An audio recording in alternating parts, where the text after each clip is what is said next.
moved. David straightened his jacket, as though nothing unusual had happened. "For once in your life," he said calmly, "stop embarrassing me." Silence. Not outrage. Not disbelief. Silence. Then someone cleared his throat. "Nina," an old family friend whispered, "maybe this isn't the right time." Another guest leaned toward me. "Just let it go. Tonight is about David." I looked around the room. Judges, police officers, business owners, neighbors I'd known for 20 years. Every face turned away. In that moment, I realized something far worse than being slapped. They had already decided who mattered. And it wasn't me. The orchestra quietly resumed playing, as if someone had flipped an invisible switch. Conversations restarted. Servers continued carrying trays of champagne. Within minutes, the retirement celebration looked almost normal again. Only the burning sting across my cheek reminded me that what had happened was real. David accepted another congratulatory handshake. Someone joked about retirement fishing trips. Another guest complimented the slideshow playing across the giant screen. Photographs of our marriage flashed behind him. Vacations, holiday dinners, award ceremonies. Every smiling picture hid a truth no one in that ballroom wanted to acknowledge. David finally looked at me. "You're making everyone uncomfortable," he said under his breath. "Go fix your makeup." I didn't answer. I simply picked up my purse. He expected me to cry. He expected me to argue. Instead, I walked out. No one followed. Outside, the night air felt colder than I remembered. By sunrise, every piece of clothing I owned was packed into my car. I left my wedding ring on the kitchen counter, beside a handwritten note with only 4 words. "I choose myself now." Before noon, my attorney had filed for divorce in another county. By evening, my phone number no longer existed. Within a week, I had accepted a teaching position nearly 700 miles away. I never posted explanations. I never defended myself. I never answered the rumors. According to people back home, I had abandoned a respected police captain on the happiest night of his life. Let them believe it. 5 years passed. I stopped introducing myself as David Brooks' ex-wife. Eventually, I became known for something entirely different. After leaving teaching, I built a leadership coaching and conflict resolution consultancy that helped organizations recognize unhealthy power dynamics before they became crises. Companies hired me. Universities invited me to speak. My calendar filled months in advance. For the first time in my adult life, people listened when I spoke. Then one Tuesday morning, a thick black envelope arrived at my office. No return address. Heavy cream paper. Gold lettering. Inside was a formal invitation to a private gathering attended by the city's most influential civic and business leaders. The location stopped me cold. My hometown. I hadn't returned once in 5 years. At first, I assumed someone wanted reconciliation. Or closure. Neither interested me. But curiosity lingered. 2 weeks later, I stepped through the entrance of an elegant historic estate overlooking the river where I'd spent countless summers growing up. The ballroom was quieter than David's retirement celebration had been. Smaller. Private. Intentional. Before I could even check my coat, an older gentleman in a tailored navy suit approached me. His expression wasn't welcoming. It was heavy. He extended his hand. "Nina Brooks." "Yes." He studied me for a long moment before speaking. Then, almost gently, he asked, "You have no idea what happened after you left, do you?" For a moment, Nina simply looked at the man. His face stirred a distant memory. Then it came back. He had been sitting near the front of David's retirement banquet 5 years earlier. A distinguished businessman whose charitable foundation sponsored nearly every scholarship in town. I don't, Nina answered honestly, and I'm not sure I came here to find out. A faint, regretful smile crossed his face. My name is Charles Whitmore. I should have introduced myself before asking such a loaded question. I remember you. I wish I could say I gave you a reason to. Charles lowered his eyes for a second. I've owed you an apology for 5 years. He motioned toward a quieter sitting room just off the main reception hall. Would you give an old man 10 minutes? Nina hesitated. Every instinct she'd developed over the last 5 years warned her against reopening doors she'd worked so hard to close. Still, she nodded. I'll give you 10. The room overlooked the river that cut through their hometown. Charles poured 2 glasses of water. Neither of them touched them. I watched your husband's hand hit your face, he said quietly. Nina didn't interrupt. I also watched myself do absolutely nothing. The words hung heavily between them. I've replayed that night thousands of times. Nina finally spoke. So have I. Charles looked relieved that she hadn't walked away. I kept wondering why. Why he hit me. No. He shook his head. Why every one of us sat there. Nina looked out the window. I stopped asking that question years ago. Charles frowned. I couldn't. For the first time since arriving back home, Nina allowed herself to revisit memories she'd buried. David had never needed to yell very often. He preferred control. He chose her clothes before important events. He corrected harmless stories she told at dinner. He decided which friends were good influences. If she disagreed privately, he'd remind her that his reputation mattered because hundreds of officers depended on public trust. You know what's at stake, he'd say. Eventually, she stopped disagreeing. It was easier. At least until that retirement celebration. The slap wasn't the first time he humiliated me, Nina admitted. It was just the first time he forgot there were witnesses. Charles closed his eyes. I suspected that. You did. No husband who can do that in public learns it overnight.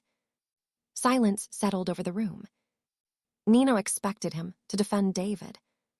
Instead, Charles asked softly, why didn't you fight back? She almost laughed. Because if I'd stayed. Her voice steadied. I would have taught every person in that ballroom that public abuse deserved a second chance. Charles slowly nodded. So you left. I left before sunrise. And never explained yourself. There wasn't anyone willing to hear the explanation. Charles couldn't argue. He had been one of them. He folded his hands together. You should know something. Nina waited. After you disappeared, people talked. She smiled sadly. I'm sure they did. The stories were ugly. They usually are. Charles took a slow breath. People said you'd planned it. Planned what? They claimed you embarrassed David on purpose because you wanted half his retirement assets in the divorce. Nina almost smiled. If I'd wanted money, I would have stayed married to him. Charles gave a humorless laugh. You're right. I knew correcting gossip would have required returning here. And you wouldn't. No. She looked him directly in the eyes. I wasn't rebuilding my reputation. I was rebuilding myself. For the first time that evening, Charles smiled with genuine admiration. I don't think any of us understood that. He leaned back in his chair. The night you left changed me. Nina raised an eyebrow. I couldn't stop seeing everyone's faces. Our faces. The silence. It haunted me. So I started paying attention. To David. To everything. He paused carefully. There were little moments over the years I'd ignored. What kind of moments? Officers suddenly requesting transfers. Volunteers quietly resigning from organizations he chaired. People changing the subject whenever his name came up. I dismissed every one of them. And after that night, I couldn't dismiss them anymore. Nina studied him. So what happened? Charles hesitated. I wasn't the only one whose opinion changed. He leaned forward. There was another guest at that retirement party. Someone who saw something far more disturbing than the slap. Before Nina could ask another question, the sitting room door opened. A sharply dressed man in his 60s stepped inside. Charles, he said politely. They're about to begin the reception. His eyes shifted toward Nina. So, a long silence followed. He gave her a respectful nod. I suppose it's finally time. Nina frowned. Time for what? The man met her eyes without hesitation. The slap wasn't the moment that destroyed David. He paused. It was what happened 30 seconds afterward. The slap wasn't the moment that destroyed David. The man held Nina's gaze. It was what happened 30 seconds afterward. Before she could ask what he meant, Charles rose from his chair. We should go, he said. Everyone's waiting. The man extended his hand. I'm Judge Harold Mercer. We met years ago, although I doubt you remember. Nina shook his hand politely. I remember seeing you. I remember seeing all of us. His expression darkened. And wishing we'd behaved differently. The reception hall buzzed with quiet conversation. Unlike David's retirement celebration, there were no speeches celebrating a single person. Round tables were filled with civic leaders, nonprofit directors, business executives, retired judges, educators, and former public officials. As Nina entered beside Charles and Judge Mercer, conversation slowed. Heads turned. Several people stood. Not because they had to. Because they wanted to. The gesture caught Nina off guard. A woman she recognized approached cautiously. Nina. She nodded. The woman swallowed. I'm Susan Keller. Of course. Susan had been seated 2 tables away during David's retirement dinner. She had looked directly at Nina after the slap. And then looked away. I've wanted to apologize for 5 years, Susan said quietly. Nina remained calm. For what? For pretending I didn't see what happened. Before Nina could answer, another familiar face approached. Then another. A retired school superintendent. A local banker. A former city council member. Each apology sounded different. Yet they all carried the same confession. I was afraid. I didn't want to challenge David. I convinced myself it wasn't my place. I told myself it was a private marriage. Nina listened without interrupting. Finally, she said quietly, None of you were asked to save my marriage. The room became still. You were only asked to notice that someone had been humiliated. No one had an answer. Judge Mercer stepped beside her. I owe you something more than an apology. He addressed several guests gathered nearby. That night, he took a slow breath. I drove home believing I'd witnessed one terrible moment. He looked at Nina. But terrible moments leave questions behind. He turned back toward the others. So I started asking them. A former city council member nodded. I did too. Nina looked between them.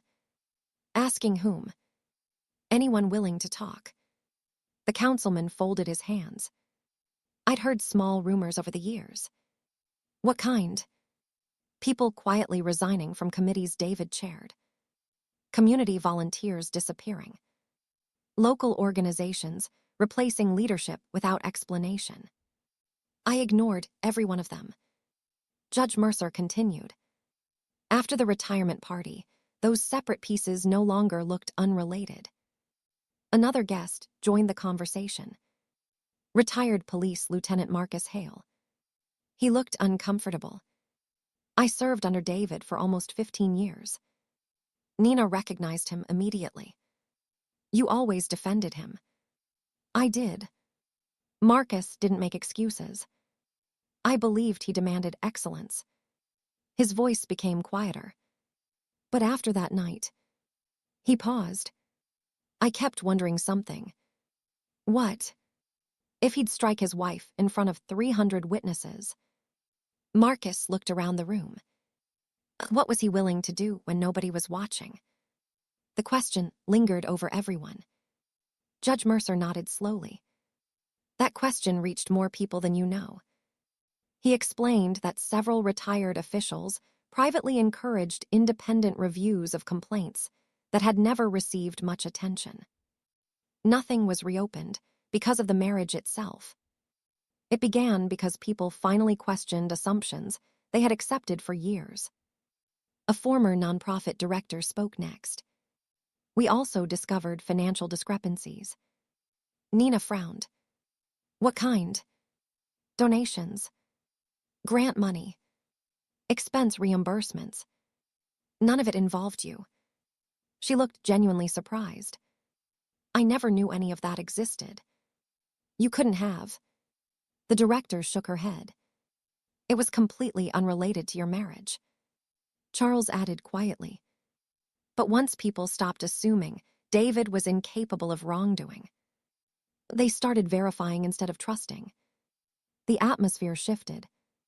This was no longer about one slap. It was about what unquestioned authority had hidden for years. Nina remained silent. Finally, she spoke. I left because I wanted peace. Charles smiled sadly. And because you left, other people finally found the courage to stop looking away. Nina lowered her eyes. I never imagined that. I don't think any of us did. A waiter passed carrying trays of sparkling water. Conversation paused as guests began moving toward the main ballroom. Near the front stood a long table prepared for the evening's program. Several place cards rested neatly across its surface. Nina's eyes drifted across the names. Charles Whitmore, Judge Harold Mercer, Susan Keller, Marcus Hale, Community Foundation Chair, Mayor Emeritus. Then she stopped. One place setting had clearly been rearranged. Only the cardholder remained. The name card itself was gone. She looked at Charles. There was supposed to be someone sitting there. There was. Who? Nobody answered. The room grew noticeably quieter. A woman wearing white gloves approached carrying a thick, sealed case file bound with a dark ribbon. Without a word, she placed it gently in front of Nina. Charles rested his hand on the file. His voice was barely above a whisper. You deserve to know how everything ended. The ribbon slipped loose beneath Nina's fingers. The room remained silent. No one rushed her. No one tried to explain ahead of the documents. She opened the file. The first page wasn't a newspaper article. It wasn't a court order. It was a timeline. Every page was dated. Every event supported by records, witness statements, or official findings. She slowly turned the first sheet. Then the next. Then another. The earliest entries came only weeks after David's retirement celebration. A confidential complaint filed by a junior officer. Another from a civilian employee. Then records showing interviews conducted months apart. Each complaint described something different. Intimidation. Retaliation against employees who questioned decisions. Pressure placed on whistleblowers to remain silent. Nothing connected directly to Nina. Nothing depended on her testimony. Judge Mercer spoke quietly. When those complaints first arrived years earlier, people assumed there had to be another explanation. Charles nodded. After what happened to you, people stopped making assumptions. Nina continued reading. The investigation widened. Independent auditors examined financial records connected to a charitable foundation David chaired after retirement. Several expense reports failed verification. Donations intended for community outreach had been improperly documented. Reimbursements lacked supporting records. Every discovery led investigators to another question. Every question uncovered another answer. None of it had begun because someone wanted revenge. It had begun because people finally looked. Marcus Hale stepped closer. "I need you to understand something." Nina looked up. The slap didn't prove David committed financial misconduct. "I know." It proved something else. "What?" "That we had mistaken confidence for character." The words settled over the room. Marcus sighed. I'd spent years believing respected people deserved the benefit of the doubt. He shook his head. Respect should never replace accountability. Several guests quietly nodded. Nina reached another section. Official disciplinary findings. Recommendations. Administrative rulings. Because portions involved protected personnel matters, many details remained confidential. But the conclusions were unmistakable. David's retirement benefits had been significantly reduced following the completed proceedings. Professional honors were withdrawn. Leadership appointments disappeared. Organizations that once competed for his involvement quietly severed every connection. Civil lawsuits followed from individuals whose concerns had long been dismissed. The public image David had spent decades building collapsed piece by piece. Not overnight. Patiently. Methodically. Document by document. Nina slowly closed the file. She wasn't smiling. She wasn't celebrating. Instead, she looked around the room. "So," her voice remained calm. "No one needed me." Charles frowned. "What do you mean?" "For any of this." She rested one hand on the file. "You didn't need my testimony. You didn't need me standing in court. You didn't need revenge." Judge Mercer answered gently. "No. We only needed the courage to stop looking away." Nina absorbed the words. Then one question surfaced that had quietly lived inside her for 5 years. She looked directly at everyone gathered around her. "When I disappeared, did anyone ask why?" Silence. Nobody answered. A retired banker lowered his eyes. Susan looked at the floor. Marcus removed his glasses. Finally, an elderly woman standing near the back spoke with visible shame. "No." The single word echoed through the room. She swallowed hard before continuing. "We never asked why you left." She looked directly at Nina. "We asked why you embarrassed him." The honesty struck harder than any polished apology could have. Nina nodded slowly. "Thank you." Susan blinked in surprise. "For what?" "For finally saying it out loud." No one attempted to defend themselves. There was nothing left to defend. For years, they had protected a reputation instead of questioning a public act of violence. That realization belonged to each of them now. Not to Nina. She had already carried enough. Just then, the soft sound of a microphone being tested echoed through the ballroom. Conversations immediately faded. An event coordinator stepped onto the stage. She smiled warmly at the gathering. "Ladies and gentlemen." She waited until every seat was filled. "Before tonight ends."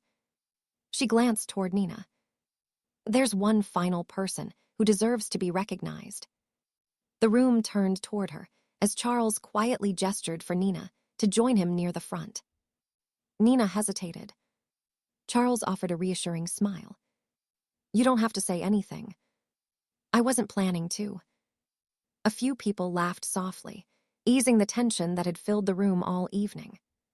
She walked toward the front, stopping beside the podium instead of behind it.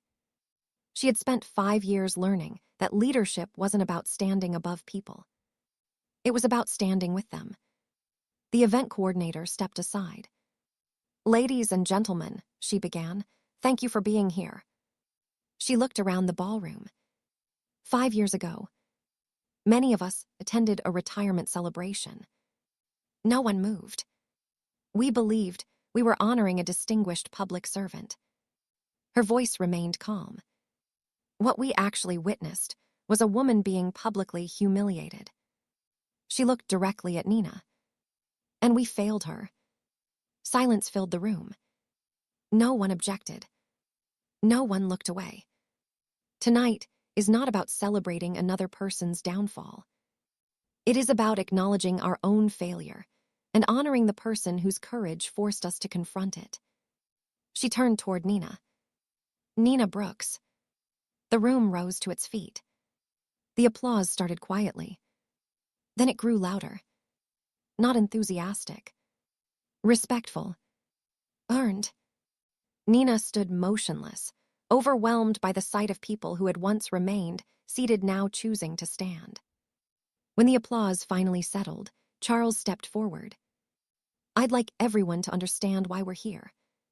He rested both hands on the podium. The night David struck Nina, I went home convinced I'd witnessed one terrible decision. He paused, but I couldn't forget the silence. I couldn't forget my own silence. He looked around the room. So I started asking questions I'd ignored for years. Questions became conversations. Conversations became evidence. Evidence became investigations. Investigations uncovered misconduct that had absolutely nothing to do with Nina's marriage. He carefully explained how independent reviews had revealed patterns of intimidation, retaliation against employees who raised concerns, and financial misconduct connected to organizations David led after retirement. None of those discoveries relied on Nina accusing David. None required her testimony. They happened, Charles said, because once we saw one undeniable abuse of power, we finally stopped assuming every other concern must have an innocent explanation. Judge Mercer stepped beside him. Our institutions failed because we trusted reputation more than accountability. We confused admiration with integrity. That mistake cost innocent people years of silence. Marcus Hale approached next. His police service medal rested neatly on his suit jacket. I served beside David for 15 years. His voice trembled. I believed loyalty meant protecting a colleague. He shook his head. I've since learned loyalty without accountability protects the wrong people. He turned toward Nina. I should have walked across that ballroom 5 years ago. I'm sorry I didn't. Nina saw genuine regret in his eyes. Not guilt performed for an audience. Regret. One by one, others came forward. Susan Keller admitted she had looked directly into Nina's eyes after the slap, and then deliberately looked away because she feared becoming the next target. The retired school superintendent confessed that preserving harmony had seemed easier than challenging someone everyone admired. The former city council member admitted he dismissed complaints simply because David had built an impressive career. Each apology revealed the same painful truth. No one had protected David because they knew he was innocent. They had protected him because confronting him felt inconvenient. When the final apology ended, the coordinator handed Nina a small crystal plaque. It wasn't expensive. It wasn't elaborate. Its inscription was simple: for the courage to walk away and the example that changed this community. Nina traced the engraved words with her thumb. Then she looked at the audience. For a long time, she said softly, I believed leaving meant I had lost. The room listened. I lost my marriage, my friends, my hometown, my reputation. She smiled gently. But distance has a way of teaching you the difference between being alone and being free. Several people quietly wiped away tears. I didn't leave because I was brave. She looked down for a moment. I left because staying would have told every person watching that what happened was acceptable. She raised her eyes again. And I couldn't live with that. The room remained perfectly still. I also need to say something important. She looked around the ballroom. I don't want anyone here to think tonight happened because I won and David lost. She slowly shook her head. This happened because the truth finally mattered more than someone's status. Charles smiled. Exactly. Nina continued. I don't celebrate what happened to David. I celebrate what happened to all of you. Several guests looked surprised. You chose to stop protecting a reputation. You chose accountability. Communities become safer the moment people stop asking, who is this person? She paused. And start asking, what actually happened? The audience rose again. This applause felt different. Not for sympathy. For conviction. Later that evening, several nonprofit leaders invited Nina to help train their boards on recognizing abusive leadership and unhealthy power dynamics. The city's school district asked her to develop workshops for teachers and administrators. Local government officials requested guidance on creating reporting systems that encouraged accountability instead of silence. The same community that had once ignored her voice now sought her wisdom. Meanwhile, David's name gradually disappeared from plaques, advisory boards, and honorary committees. His pension benefits remained, reduced under the disciplinary findings. Civil litigation permanently altered his finances. Organizations quietly removed portraits that had once celebrated his career.